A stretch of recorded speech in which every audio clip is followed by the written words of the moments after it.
Hello, everybody. It's your girl, Angie Clay, and I am here again with another interview. And you all know that I'm all about self-care and really showing up in our own personal lives because self-care is healthcare. So in order to really keep ourselves healthy and to just enjoy life, regardless of what the circumstances are, like just taking care of ourselves in a very positive way is like really what I'm after. And I really enjoy meeting beautiful people online who are doing great things. We have Chris Gio here today, and she is the founder. Hey, girl, hey. Hey. She is the brains behind her business called Merchant Method. So if you have like a product-based business that you are making things and you want to get some visibility out in the world, this is your go-to. She's the whiz at what she does. And today we're going to dig into her mind, how she takes care of herself and how she started her business and why did she get into this side of things. What does it look like for product-based businesses now as things have changed? So welcome. How are you? I'm great. Thank you so much for having me, Angie. It's seriously an honor to be with you and to be with the people that love you. So thank you for having me. Oh, well, thank you. I really appreciate you. I was telling her before we got started, like, I just love her style. It's just so beautiful. And it just makes me feel like I want to go all these different places around the world. That's like the vibe I get from her decor and her clothing and everything. So I'm just so excited to learn more about you today and for everyone else to meet you. So I usually start off like asking people what they're drinking because usually I do a lot of these interviews in the mornings, and it depends on where you are in the world. It may be morning for you. So are you drinking coffee, tea, or something else? Coffee. Coffee. Yes. This is my mug. It says okay. Because sometimes my kids, Oh, they like to interrupt me when I'm on these calls. And so sometimes I have to turn it to the part that says no. you know what? I saw a video of you making that. Now I get the whole concept. That is so cool. So I yeah, love there's it's so funny because there's a maker that she made it, and I couldn't figure out how to be really respectful if I'm talking with someone like you, and then my kids need me at the same time. And like, yes, there's space for all of it, uh-huh. but when you answer the question, "Can I have chocolate?" while you're on a video call, and you keep saying no over and over again, you just Uh-huh. have to flash the no. Wow. Okay. I think a lot of moms might want to get that mug. Especially the ones that they show up on Zoom like us, like during the day and their kids come in. Oh, that is so lovely. I saw the way that, it was just being made in the video, and I was like, oh, this is really cool because I really would love to get into pottery. Like, my last name is Clay. And so I don't know. I always wanted to have like get into like a pottery making class or something, but that I just love that. It's beautiful. So tell us a little bit about your business. Like, why did you get started? Like, what made you decide that you wanted to become the merchant method? Like, what prompted you to do all these things? uh, so I love things. I don't buy a lot of things, and I certainly don't have a lot of things, but they're very fascinating to me. I think because I like to touch things, I love stories. And so I've been a huge fan of just going into stores. And I didn't know that that could be a career. Like, I had no idea. And so I started in the retail industry, like how a lot of people do. It's like a high school job. And I didn't realize that I could actually do it. And having taught entrepreneurship classes to high school students when I was in college, I thought, oh, wow, there's something really nice about teaching entrepreneurs how to do what they want to do and how to do it well and with a lot of integrity. Mm-hmm. But I also need much more experience. And so I knew that I would combine retail and education somehow, but I needed a lot of like experience. And so I just started working in retail many years on all different aspects of the business. And having moved a lot from West Coast to East Coast and back, worked for a lot of different companies in a lot of different roles, Mm-hmm. there is no magic. There is no like secret formula. Uh, there's just a handful of ways to do things in a way that works for you. And I was getting so incredibly frustrated about how many resources there are for people to start their businesses, but Mm-hmm. not a lot of support for people to really get to the next level or to stay in business, at the 12-year mark, at the 13-year mark, um, and how to do that well and earn an honest profit. And so I didn't want to keep working in corporate America. I was not into it. I wanted a little bit more freedom in my life. Mm-hmm. And I knew the best way for me to do that is just to teach people what I've learned and learn from them too. And so, after my second son was born, I just started a website and called myself a consultant. I'm like, I will figure it out. And it was Right. much harder than that. It was very hard. But over the last 7 years, I've been able to cultivate relationships with small business owners that, really are putting their livelihood on the line and their whole being on the line to do their passion work. But a lot of people don't realize there's really specific information you need to know in order for that passion to work for you. Wow. Yeah. Yeah. People, they think like if they build like the old days, like, people will come, Yes. like just build. And it's true. If you live in a small town, there isn't a general store, and you decide that you're going to build a grocery store, and you're the closest one. They don't have to drive 50 miles naturally. Everybody's going to flood your store. But Yeah. now today, with all of the options, it's just really hard for people to figure out how to stand out in a Mm-hmm. noisy world. And I have a lot of empathy and a lot of passion Mm-hmm. for entrepreneurs that decide that the way that they want to show up in the world is to um, sell inventory, right? Even though the word inventory sounds so unsexy, Mm-hmm. it's full of a lot of beautiful things, but it's expensive. You know this. It is expensive to sell inventory. It's very, very risky. And you have to show customers a certain amount of choice even before they want to pick it up and look at it. Mm-hmm. And so to make that relationship go, it, it just costs a lot of money. And then, people need help to understand the nuance of owning that inventory, buying it, making sure it works for you. Mm-hmm. That's kind of the gateway in which I connect with entrepreneurs. But then we talk about all of it. Oh, wow. Yeah, that's nice. Because, yeah, it really, even down to like storytelling. I mean, like, I think I've had more traction because I always wanted to be a writer, but I was told I couldn't write. Like, when I was in high school, and like it crushed me. Like, it was like I had such a complex, and I would talk about it. I would like really get emotional and cry. I almost like cry about it. So I never really wrote or like really wanted to start blogs. I would start them, but didn't. But this time, like, I don't know what happened. I just was like, I have to like create. I have to like write product descriptions. And so I decided I'm going to tell a story about the scent and where I'll smell a scent and what story comes to mind. And I find that people tell me I purchased this because of the story. And it was like, I really had to put myself all into it. You know what I mean? And so, yeah, I can see like, it's just not about just having inventory, but there's like so many other components of how you like convince people to want to buy your inventory and make them feel like they need your product. Well, I love too that even though somewhere along your path, someone told you you can't write, and now you're empowering a whole group of people to write.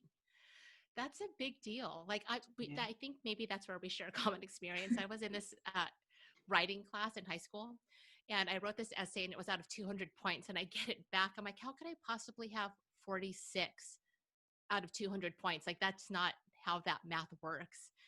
And so I went to my teacher, and my teacher said, your ideas were fine, but you had so many bad grammar mistakes and spelling mistakes that was 100 points, but it was so bad I had to take points out of the content, out of the ideas.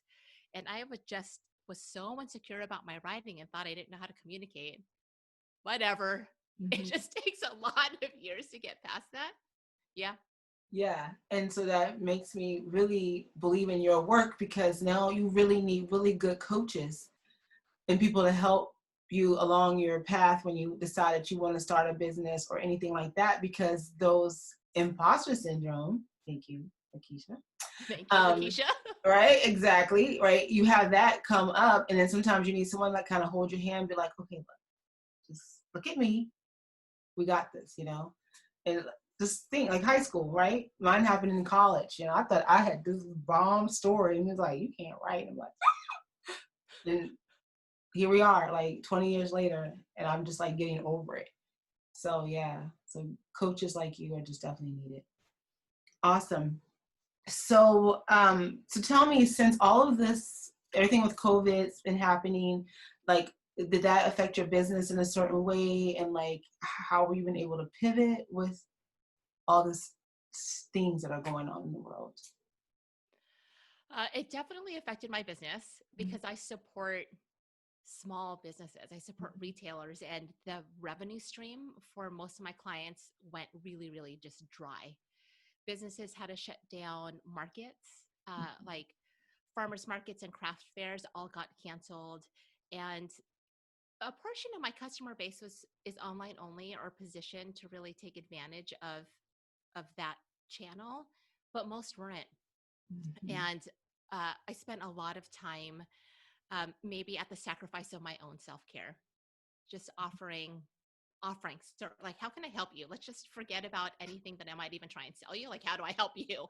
How am I like an ear for you? Hi, dog. Oh, sorry. No, no, no. I love it. There's life in our house. I know. I'm like, will you be quiet? No, there's life in our homes. My, Yes. my my child might come in here Yeah. shortly. I think I have a Um, delivery. They had to deliver it right now. and so it was really taking, like, quite honestly, any programming that I was going to put out there off the table, just so I can be of service, right? Mhm. Um, and uh, really thinking through, and with the help of coaches like Lakeisha, Angelique, Mhm. like thinking through, oh, people need my voice, and what's the balance of being of service from my heart and being of service in my business. So I'm really having a coming to terms with that. Mhm. Um, our Even though I work from home all the time, this home was never positioned to be employee central for the Mhm. adults and learning central for the kids. And so uh, even being home is like for everyone, but it's different for me now. Yeah. And I've been really thinking through, what do I need to add into my life and what do I need to take away from my life to make this life like have as less friction as possible. Mhm. And I was surprised that I was adding more technology, because when my computer doesn't work, I don't know about you, Angie, but it makes me crazy Mhm. when my videos buffer or like my calls drop or I can't Yes. print something. And Mhm. there's like 4 people doing video in my house, like all these things. So it was really about like giving myself grace for how it looked, the house looked, and more around like, how do we make it work so that we decrease our frustration. So Mhm. it has really been about like, how do we decrease our frustration um, to be working from home. Mhm. Hmm. Yeah. Totally. See, I don't have kids or anything like that. I just have my mom's dog who likes to bark when packages come. But I can understand how that would change, especially when you have a routine. Your kids are at school and now they're home, and you still have to do videos. Got to get on and talk to people. They're coming in. I need this or that. So yes, I know it's been like an adjustment for a lot of people, for sure.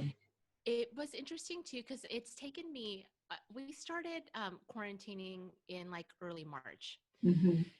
in our home, um, in early March. And it felt so powerless. And it's taken me however many months, we're now in early June, to for me to be able to articulate like, I have so much more agency than I was claiming. Hmm. And we have like, I have more control over, of course I always have control over what I think. Hmm. um, my feelings are my feelings, but I always have control over what I think. Right. I can still shape my day, even though it will change moment to moment, like even in the little things. Hmm. So it's been about finding structures that I can tack on to our life that has to be very flexible, so we can feel like we have some kind of routine. Hmm. So it's feeling like we have some kind of routine. but it's like so early in this phase that it's ugly, but it's a routine and we're Yeah. trying to smooth it out. Right. Yeah. Yeah. Yeah. Yeah. So is there anything like specifically that you do for self-care that helps you just kind of soothe at the end of the day, or something kind of goes rocky that you stop and do, or like I how's that going feel for me, I feel like if between my husband and my kids, we can figure out the schedule for the day, for you? Hmm. like each individual schedule for the day, it becomes much easier because then we can mentally free up the space of like, do I need you? Do you need me? When do you need me? When am I available? Are you doing your homework? When do you have a meeting? Like all of those things. So there's this very like type A personality. Let's like get our calendars in order in the morning.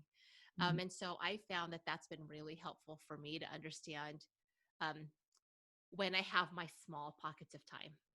Even if it's like comes in 30-minute increments at the top of the hour, I will take every 9 to 9:30, every 10 to 10:30, every 11 to Yeah. 11:30. Like, so that's been the most helpful. Uh-huh. Um, when this all started, I invited my sister to come and live with us because we just have the internet capability and we had space in our home. Hmm. And it's been nice to invite a family member that we don't live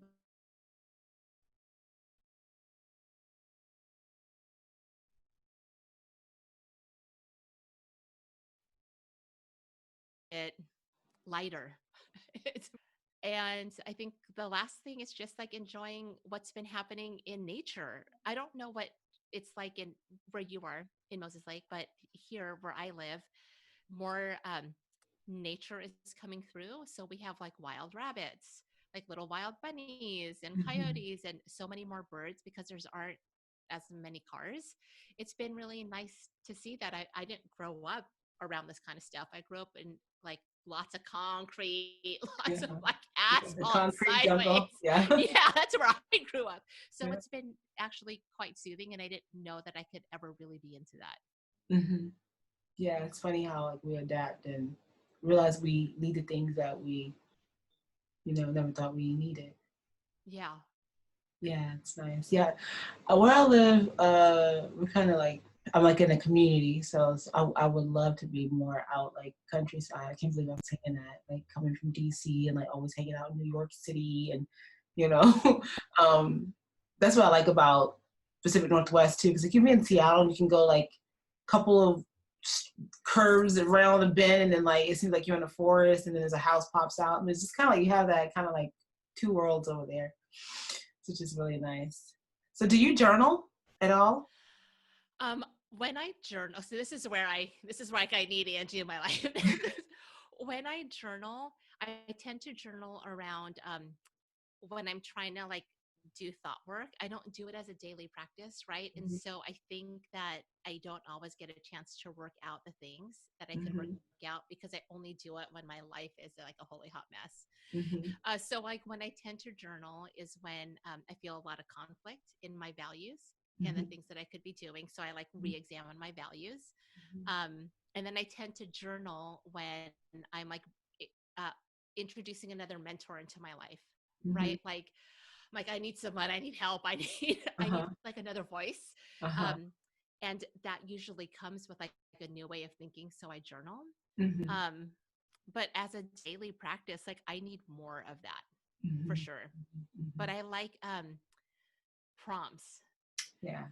versus the when you turn the page on a blank page. Mm-hmm. That's always been very daunting for me. Mm-hmm. Yeah, I That's really why like journaling prompts.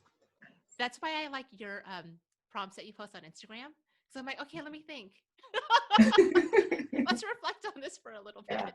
yeah, yeah. Today's is failed expectations. I've been Oh, trying to put them more in stories. And like Wednesdays when I would like weigh in and like share what I've written. But I was thinking today, failed expectations.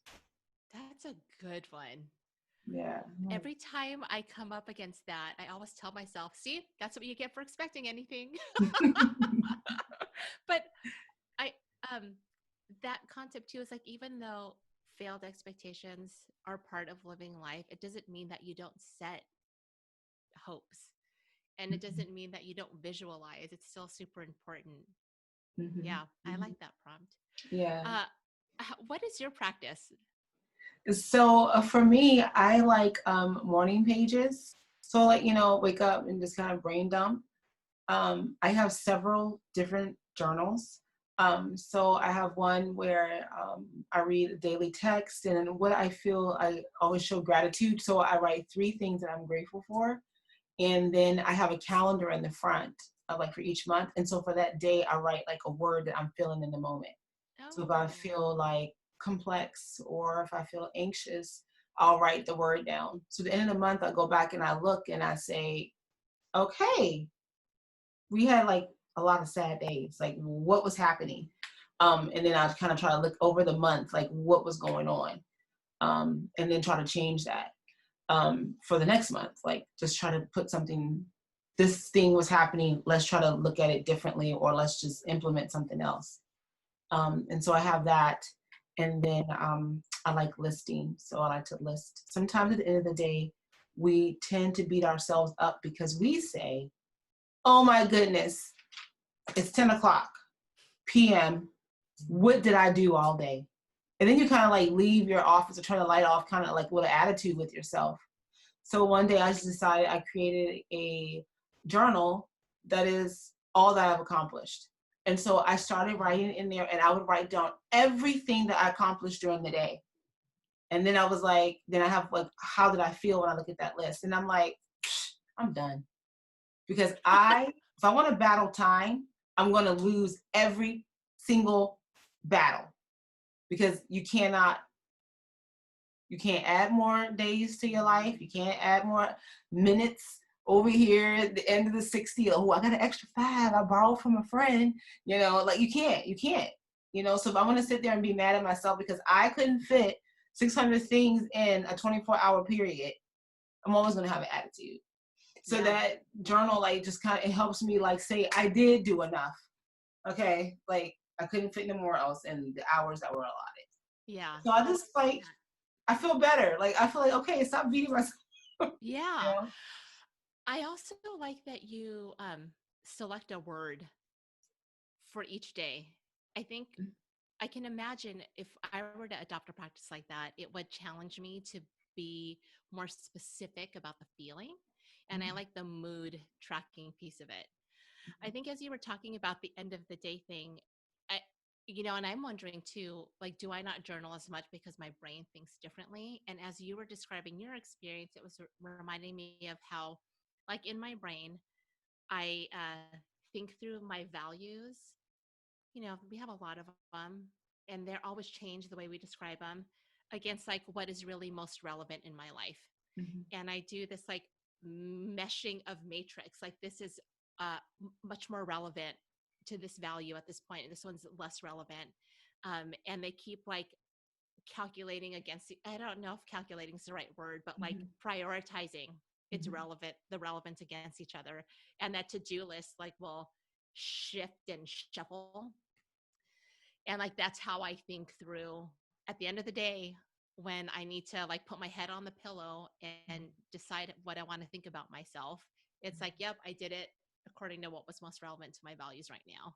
Mhm. And it is a little bit slower. My progress could be a little bit slower, but it feels like very reflective and full of integrity. Mhm. But there's the piece of being able to look back Mhm. at what was happening in these days. Mhm. I kind of like this write a value a day or write a descriptor a day. That's a good one. Yeah, yeah. And that's the beautiful thing about journaling, that there isn't really a right way or a wrong way. And there's like so many different things that you can do. This week I focused on like a music and different music genres and writing from a specific song to like just get more ideas out.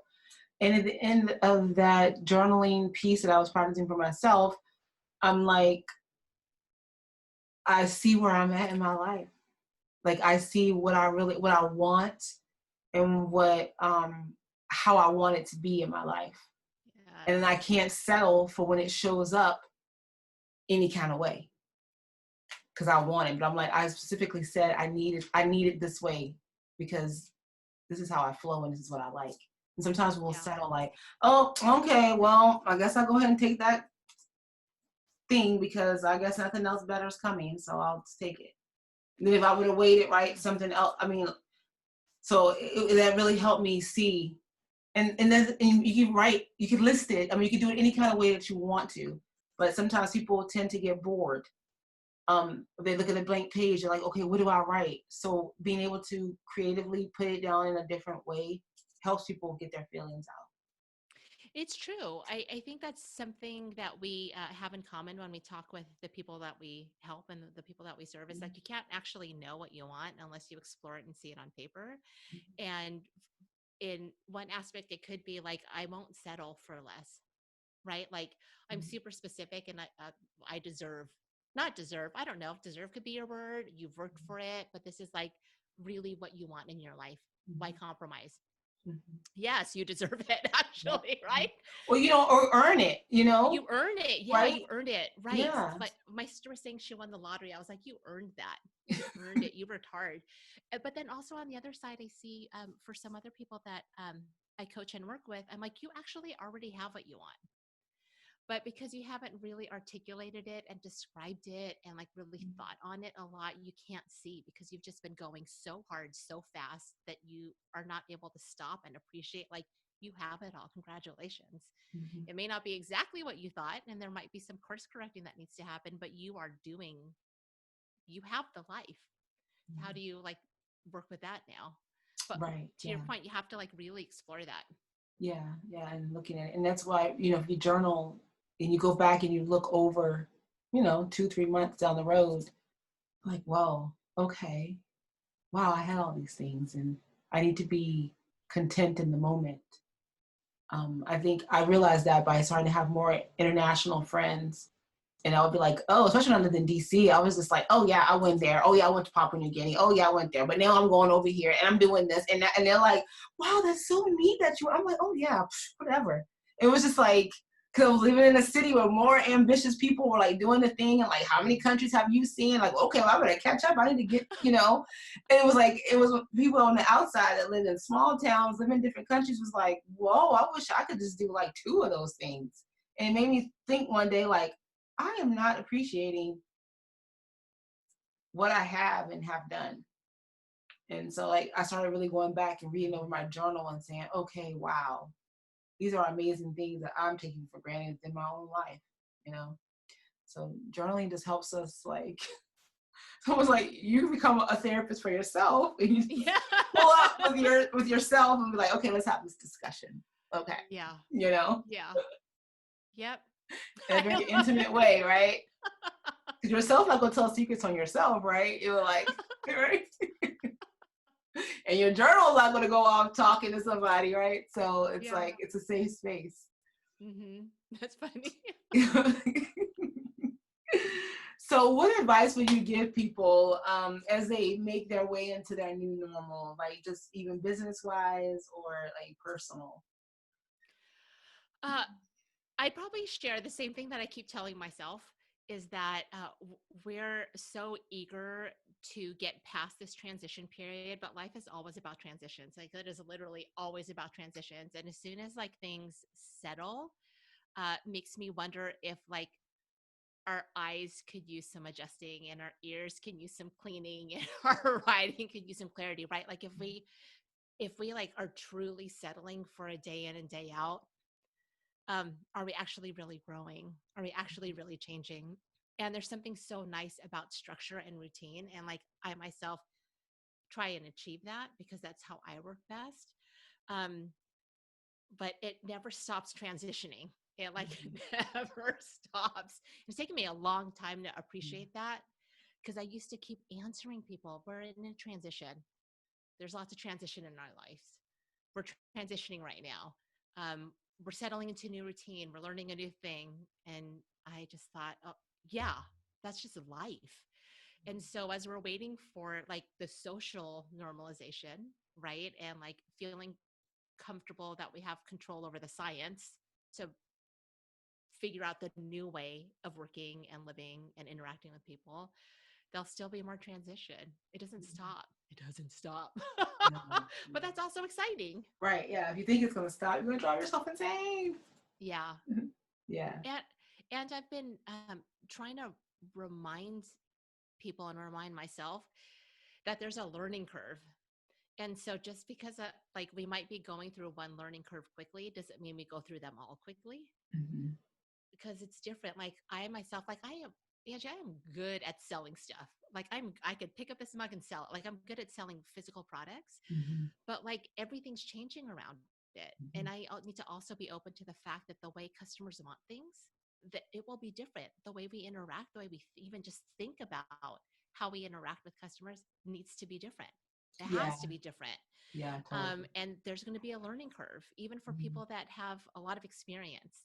And so Mm-hmm. we just have to remember that it is always going to be a marathon. Mm-hmm. And we need some of that self-care, because Right. since March, the number of times I've just complained, I'm so tired. I'm so tired. I can't do this anymore. I'm so exhausted. I can barely wake up in the morning because I'm so drained, and emotionally, mentally, physically, uh, that it's the only way to actually do the thing you want to do is to incorporate self-care. Because Mm-hmm. if the work that you're doing is really important, I believe the work I'm doing is really important, and if I can't continue to do that for people, it doesn't matter that it's important, because I failed at bringing my message forward. And so I'm okay with going slow. It's okay to go slow in the Yeah. return.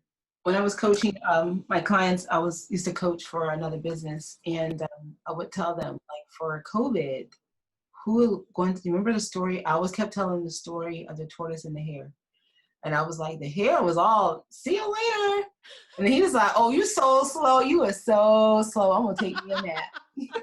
And I was like, he laid on down, took a nap, and then he was just knocked out, dreamland, and here come the tortoise.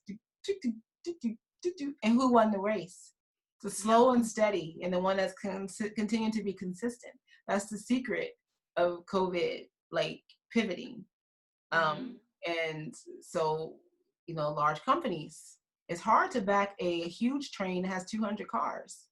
But when you're one train and maybe with a caboose, you can back right on up on that track real quick and go somewhere else, right? Yeah. When you have to stop a huge train with all those cars behind it, it takes a while for that train to come to a halt. And Mm-hmm. then try to turn around, it's really almost impossible. So, like, yeah, slow and steady. And, like, even though you're small, it's still mighty because you can Yeah. do it quickly. Yeah.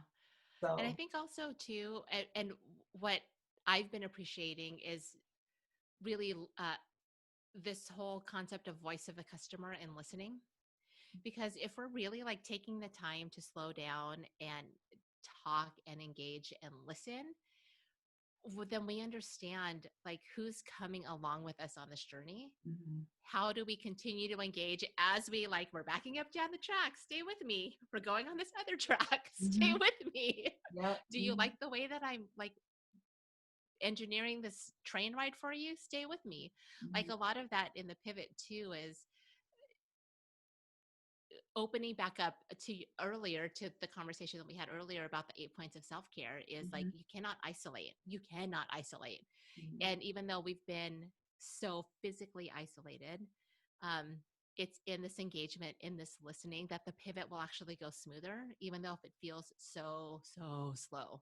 Mhm, mhm. Mm-hmm. Yeah, yeah. It's lots going on in the world, and if you have a huge platform, people are demanding your time and how you feel about things, which takes away from your business. But when you're small and you're under the radar, you can keep going.